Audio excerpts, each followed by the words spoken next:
1, 2, 3, 4, 5, 6, 7, 8, 9, 10. All right. How you feeling, buddy? Good. I'm good. All right. So, KO, we're sitting down with you, having a really good conversation. Everything's good. From what my notes say, you are a big Taylor Swift fan. Yes. Is this true? Yes. Along with NF and Eminem and all the other cool rappers. Yeah, fantastic. Okay. You are, in fact, a Swiftie? I guess. You- I don't like calling myself that. I know you don't. I don't like that word either, but if that's the category. I'm really excited to do this. I was asked by your older brother to do this, and yet here I am. You guys know me. My name is Russell. I'm a part of the team, so to speak. You guys have seen me in your videos. This is the 2023 season. You are fast-tracking your way into the CrossFit Games. You are number one in your division. Honestly, tell me how you feel. Tell them how you feel. I feel great, excited, nervous, and scared all at the same time.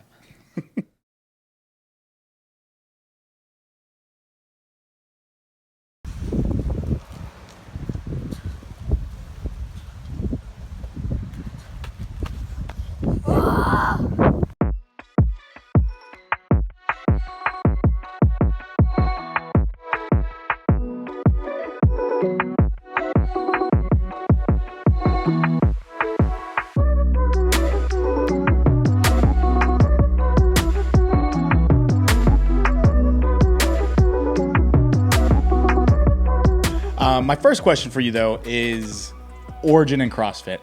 Where did you start? I know you come from a lineage of CrossFitters. Your dad's a CrossFit coach. He's one of the pioneers in Hawaii in CrossFit. But tell us how you got your start. I mean, did you just walk into his box, or how did it happen? Well, fitness has been a part of our life, pretty much my whole life. And All 15 years? Yeah. My earliest memories of CrossFit was being at CrossFit Oahu and watching my mom do CrossFit. I remember being in that environment of CrossFit Oahu and seeing my mom work out and my dad work out as well. And then eventually CrossFit East Oahu kind of felt like a home, you know? It kind of felt like it was a natural environment for me to grow up in. But if you want to get specific, I started doing the CrossFit Kids classes 2011, 2012. That's what really got me competitive and got me to pursue the CrossFit Games pretty much. Later on, it became just doing things as I saw my parents teach and my parents do, and it eventually became into how I helped other people and how I. One of my earliest memories is helping one of my buddies. His parents were working out in one of the classes, and we wanted to do something similar because at the time we were just doing nothing, kind of just hanging out. And I remember grabbing a 10-pound plate for him and grabbing a whiteboard and a pen, and I wrote up a WOD. It was side twists and push-ups for 5 rounds, and I wasn't even doing the workout. I was just telling him to do it, and I coached him. I didn't think it was coaching at the time. I thought it was just showing him how to do things like his parents did in the gym, in the CrossFit gym.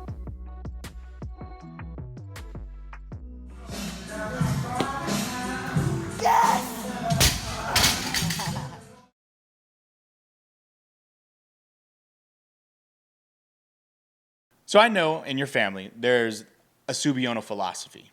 And I'm quoting your father here. Best case scenario. What does that mean? That's a good question. Glad you asked.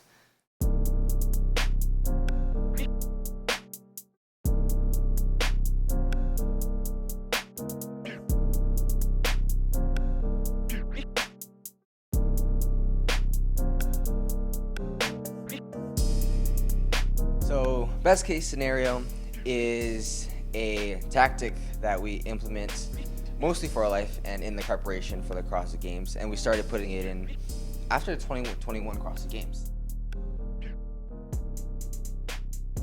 And the story behind it was, going into the games, we never used a C2 bike, and I never hopped on that thing until I got to the warm-up area in Madison, there was an event, I hopped on the bike and I really just cruised through it. I wasn't sure how I'd feel. I wasn't sure about my paces, and I ended up in a mediocre placement.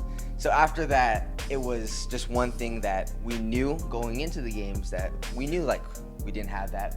So it's really a tactic that is we control all the controllables to give us the best performance we can give. And it's also a question that we ask ourselves, is this best case scenario for any decision we're about to make? Is this going to bring us closer to our goals or further from our goals? Our family rule is that our destiny is in our hands and we control our destiny. Everything we do, we're going to make it happen. I love it. I love it.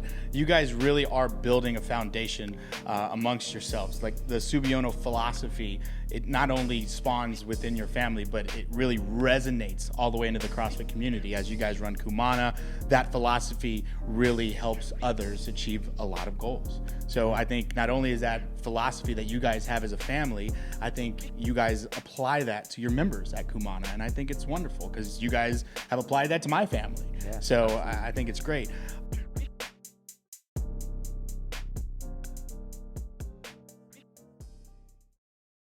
All right, let's talk about the CrossFit 2022 season, okay?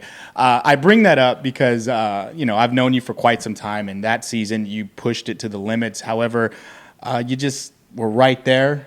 We all saw the achievements, and we knew you were going to make it, only to find that you were on the cusp, but just were not there. Tell us a little bit about how that defeat tasted. Didn't taste great.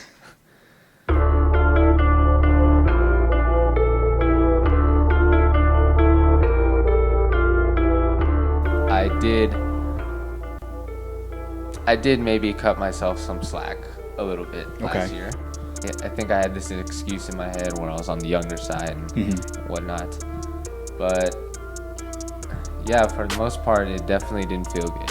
And even if I was on the younger side, it still sucked. I was with you that day when the results came out. I remember the look on your face. You were crushed. Every man cries. Grown man cries. You're not a grown man yet, but you're one of the strongest teenagers I've ever seen and met. I remember that day, but the next day, literally, I almost feel like the next day, you woke up with a new found passion and fire.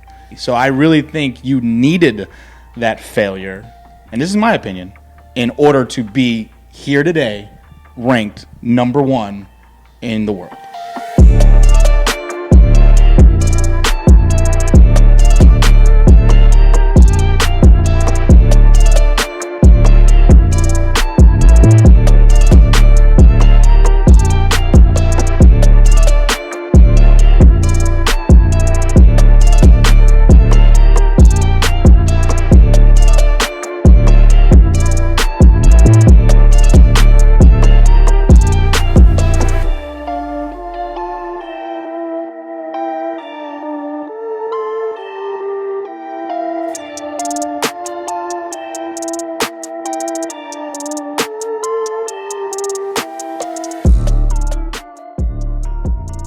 Last year, you definitely wanted to be in the top 5. Yeah. I mean, you wanted to podium, obviously. You wanted to win. What did that defeat taste like, and what has it done for you going into this year? It was very bitter, to say the least. Painful emotions. Afterwards, I really wanted to do better the next year. Of course. I knew that things had to be changed, but it was mostly just a maturity of being an athlete and maturity of how you looked at the competition and how you looked at your own performance and learning how to execute and set yourself up for success.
Do you feel at your age now you are better than your older brother Elijah?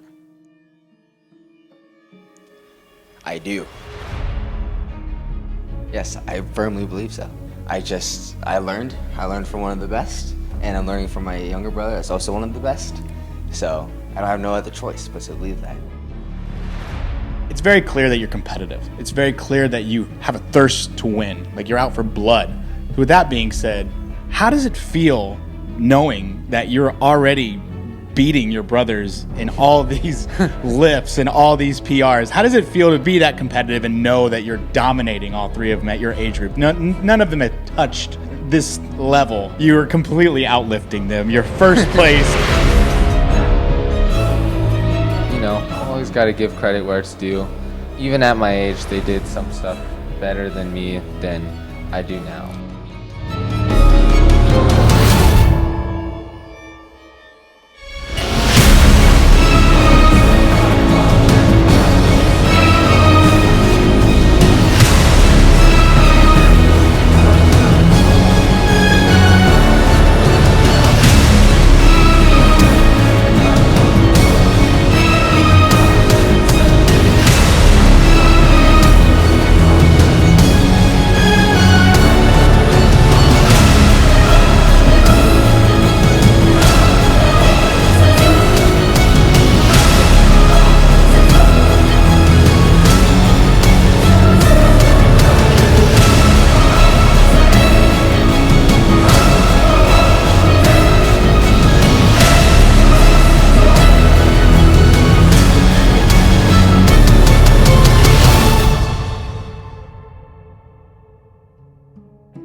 It's very clear that the Subiona name is synonymous in CrossFit.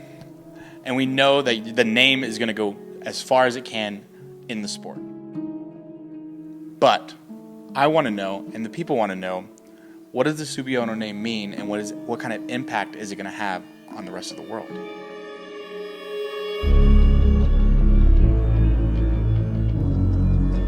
Firstly, it's important to always put God first, and our family sums up our mission in 5 words: inspire, empower, coach, love, and lead.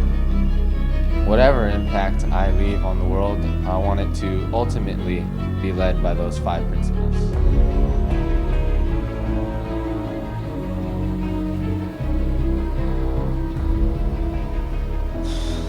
Honestly, I don't know how to answer that right now.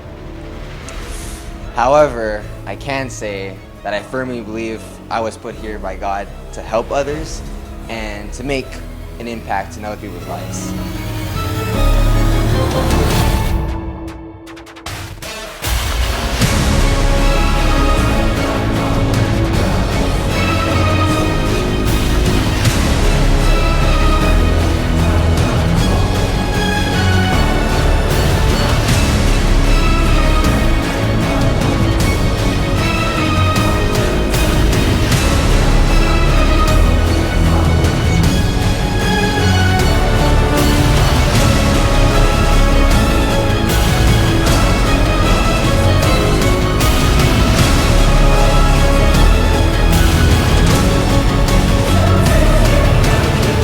All I know is that my family was destined for greatness, and by God's guidance, nothing's going to stop my family from achieving that destiny.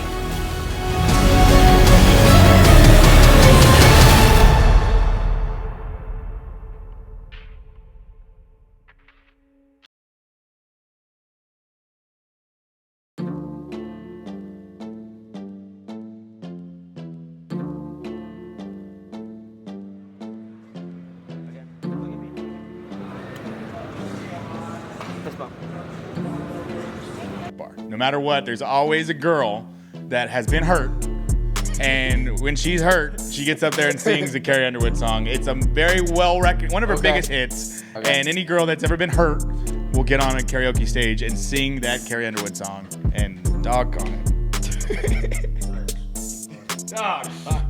That was my fault. I knew I should have.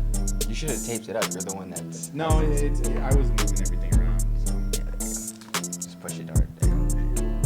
Here we have it. Blood ties. It's you, my least favorite of the brothers. So you pretty much just answered my fourth question was, how do you learn from failure? And clearly your fashion sense is a failure. Now we're just having technical difficulties. Emery, what do you have to say? This is going in. This is going in. This is making the cut. So what do you got to say? They are very slow swimmers. So, is it true, as I'm reading my notes here, you've learned that it's better to save your energy by peeing sitting down? Coop dog. Hey, let's go. Where are we going?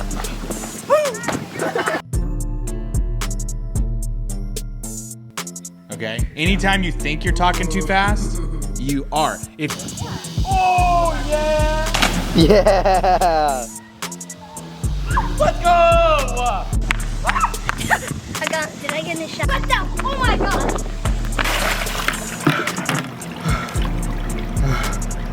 This is cold.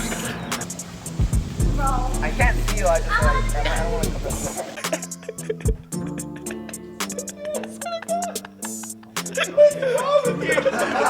We can't use that.